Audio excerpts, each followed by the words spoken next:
The 1960s were not just about revolutions on the street, but revolutions on the screen. While history remembers the giants, many masterpieces slipped through the cracks. Tonight, those forgotten films return not through dusty archives, but free on Tubi.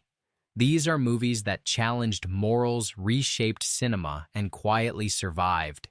This is a journey into hidden classics waiting to be rediscovered. Apartment 1960. Billy Wilder's The Apartment arrived at a moment when American cinema was still pretending that loneliness did not exist. On the surface, the film looks like a romantic comedy, but beneath that smile lies a sharp, quiet critique of corporate cruelty and emotional isolation. Jack Lemmon plays a low-level office worker who lends his apartment to executives for their secret affairs, believing sacrifice will buy success. Instead, it slowly erases his sense of self. What makes this film endure is not its wit, but its honesty. Shirley MacLaine's elevator operator is not a fantasy romance figure. She is tired, bruised, and emotionally aware of the compromises forced upon her. The city feels cold and mechanical. Offices stretch endlessly with identical desks. The apartment itself becomes both refuge and prison.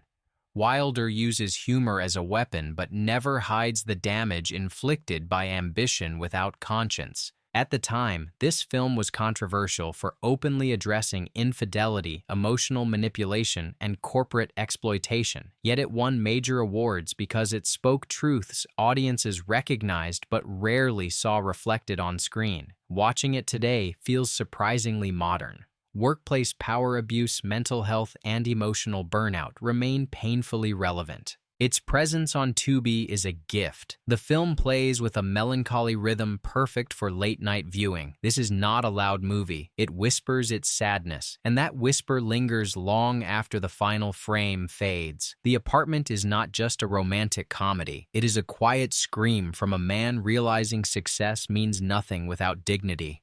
Inherit the Wind, 1960. Inherit the Wind disguises itself as a courtroom drama but functions as a philosophical battlefield. Inspired by the Scopes trial, the film explores science versus belief without ever choosing simple villains. Spencer Tracy and Frederick March do not perform characters. They embody ideologies colliding under the weight of public fear. The courtroom becomes a stage where society argues with itself. Knowledge stands accused. Faith stands defensive. The audience is invited not to laugh at ignorance, but to understand its roots. Fear of change, fear of losing identity, fear of being left behind. This approach makes the film timeless. Every generation recognizes its own version of this conflict. What elevates the film is restraint.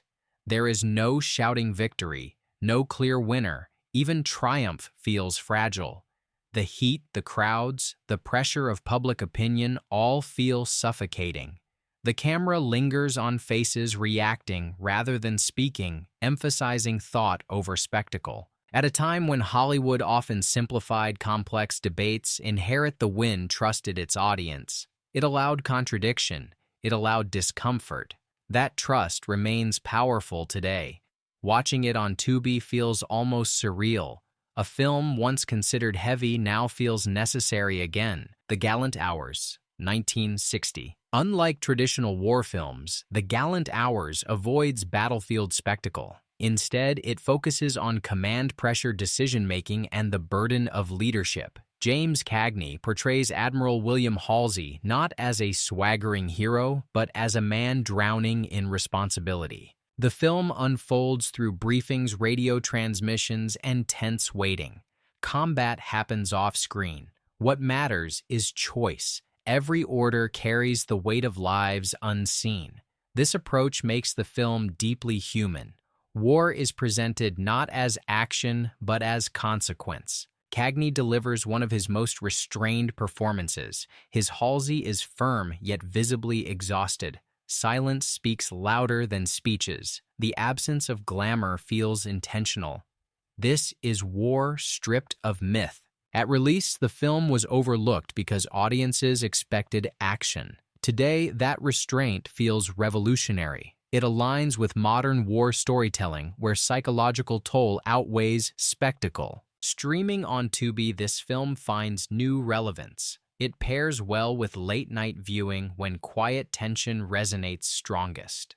The Gallant Hours is a reminder that leadership is not loud, it is lonely, and sometimes the bravest moments happen far from gunfire. The Music Man, 1962. The Music Man arrives disguised as cheerful nostalgia, but beneath its polished surface sits a sharp portrait of American optimism and collective longing. Set in a small Midwestern town, the story follows a charming con man who sells dreams rather than instruments. What makes the film endure is not the songs alone, but the way it captures a country desperate to believe in progress. The town feels frozen in routine. Every citizen knows their role and fears disruption. Into this world steps Harold Hill, who speaks faster than doubt can catch him. He promises transformation through music, yet delivers something more powerful: hope. The townspeople do not buy instruments. They buy a future where their children become more than their parents were allowed to be. The film understands something essential about America in the early 60s. Prosperity existed, but fulfillment did not always follow. Community pride masked quiet anxiety. Hill succeeds not because he lies well, but because he reads people perfectly. His greatest trick is recognizing what they already want. Visually, the film bursts with color and movement, yet it never loses its emotional grounding. Marion the librarian stands as the moral anchor. She sees through the illusion, yet understands why it matters. Their relationship transforms the story from spectacle into reflection. Watching this film on Tubi today feels like opening a time capsule that still breathes. The musical numbers feel sincere rather than ironic. The humor never punches down, and the ending avoids cynicism. The Music Man believes people can change when belief itself becomes contagious. This is not just a musical, it is a study of persuasion, community, and the fragile line between deception and inspiration. Few films balance charm and critique with such grace. Perry Mason, 1962. Perry Mason may be remembered as a television institution, but its early 60s feature-length entries offer something rarely discussed. They represent a bridge between classic noir morality and modern legal drama. These films strip the courtroom of glamour and focus instead on method, discipline, and logic. Unlike flashier crime stories of the era, Perry Mason emphasizes patience. Truth is uncovered through listening rather than confrontation. The pacing is deliberate. Silence carries weight. Every pause invites the audience to think rather than react. What makes these films compelling today is their respect for intelligence. Mason does not intimidate witnesses. He waits. He allows contradictions to surface naturally. This approach feels radical in a media culture obsessed with spectacle. The moral universe here is clear, but not simplistic. Justice is not guaranteed, it must be earned through persistence. Characters are flawed yet understandable. Motives are rarely monstrous. They are human. Streaming these films on Tubi reveals their quiet power. They are perfect late-night viewing. The black and white photography enhances the atmosphere. Shadows stretch across rooms as truth hides in plain sight. In an era when courtroom dramas often shout, Perry Mason whispers, and that whisper commands attention. These films remind viewers that intellect can be dramatic, that restraint can be thrilling, that justice is not about victory, but clarity. Guess Who's Coming to Dinner, 1967. Guess Who's Coming to Dinner arrived at a moment when America stood at a moral crossroads. The film does not pretend to be neutral. It challenges comfort directly, yet does so with empathy rather than accusation. At its core, the story unfolds in a single house over a single day.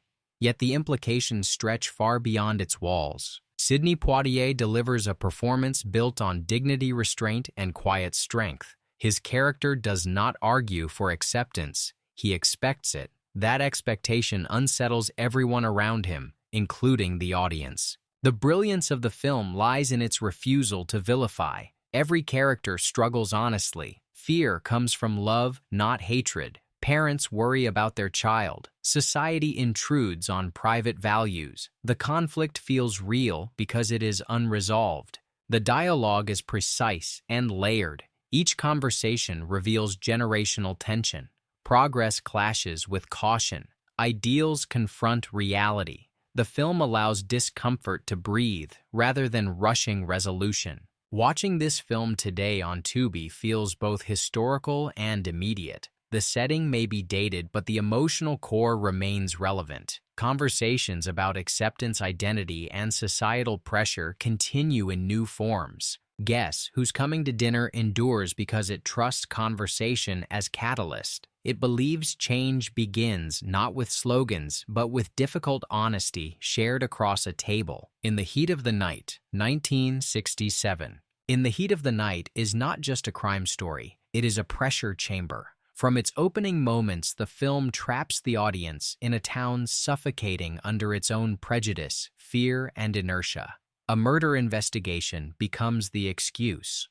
What unfolds is a confrontation with authority ignorance and moral decay. Sidney Poitier's Virgil Tibbs enters the story already condemned. His competence threatens the local power structure more than the crime itself. Rod Steiger's police chief represents a system built on instinct rather than reason. Their uneasy partnership drives the film forward, not through friendship, but necessity. What makes the film timeless is its refusal to soften conflict. Hostility is constant. Danger feels immediate. The camera lingers on uncomfortable silences and hostile stares.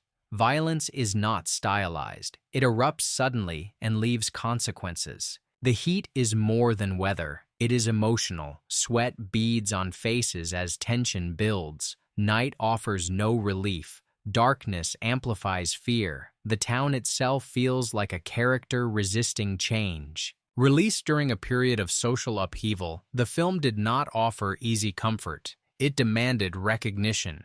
Watching it today on Tubi, the impact remains strong. The dialogue cuts clean.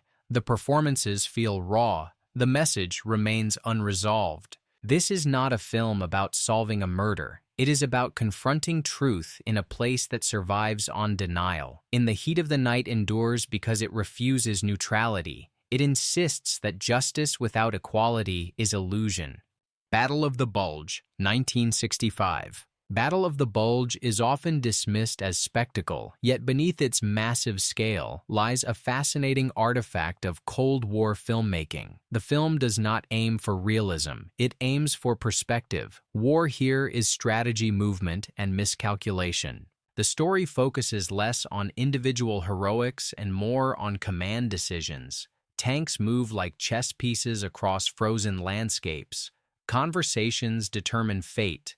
The enemy is not demonized, but analyzed. Released during a period when memories of World War II still shaped identity, the film attempts to preserve narrative clarity. Good and evil feel defined, yet cracks appear. Leadership errors cost lives. Overconfidence proves fatal. What makes the film valuable today is not accuracy, but ambition.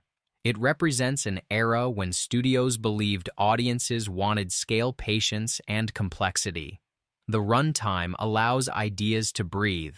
Watching it on Tubi transforms expectations. This is not background viewing. It requires attention. The battle scenes impress not through chaos, but choreography. Every movement feels deliberate. Battle of the Bulge stands as a monument to a filmmaking era unafraid of seriousness. It may not reflect history perfectly, but it reflects how a generation remembered conflict, and that memory matters. Hercules conquers Atlantis.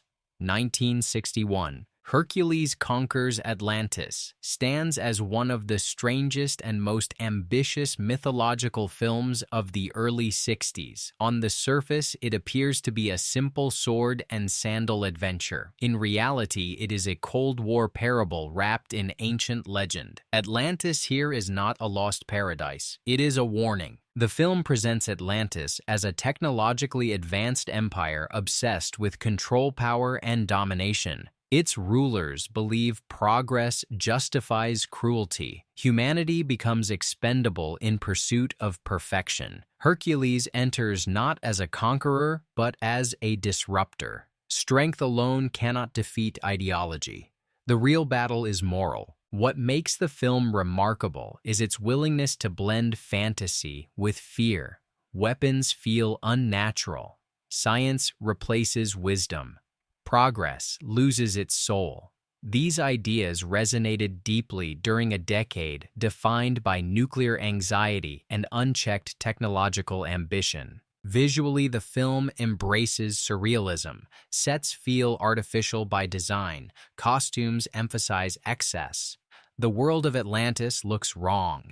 That discomfort is intentional. This is not a place meant to survive. Watching the film on Tubi today reveals how bold it truly was. Beneath the genre trappings lies an urgent message about power without restraint. Hercules does not destroy Atlantis out of heroism. He does it out of necessity. This film represents a forgotten branch of 60s cinema where myth was used to process modern fear. Hercules Conquers Atlantis is not just escapism. It is prophecy disguised as fantasy.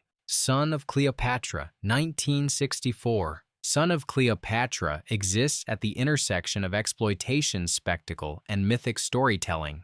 Often dismissed for its excess, the film reveals surprising thematic ambition when viewed without expectation. Set in a world obsessed with lineage, power, and destiny, the story centers on identity inherited rather than earned. Characters are trapped by bloodlines. Loyalty is dictated by birth rather than belief. Violence follows inevitability. What elevates the film is its atmosphere. Ancient worlds feel decadent and decaying. Power is portrayed as theatrical rather than stable. Every ruler appears temporary. The camera lingers on rituals that feel hollow, emphasizing the emptiness of authority built on legend alone. Released during a decade questioning traditional hierarchies, the film unintentionally reflects cultural skepticism. Empires crumble, myth loses influence. Individual choice begins to matter more than ancestry. Streaming on Tubi, the film plays like a dream, slightly out of focus. Performances are heightened.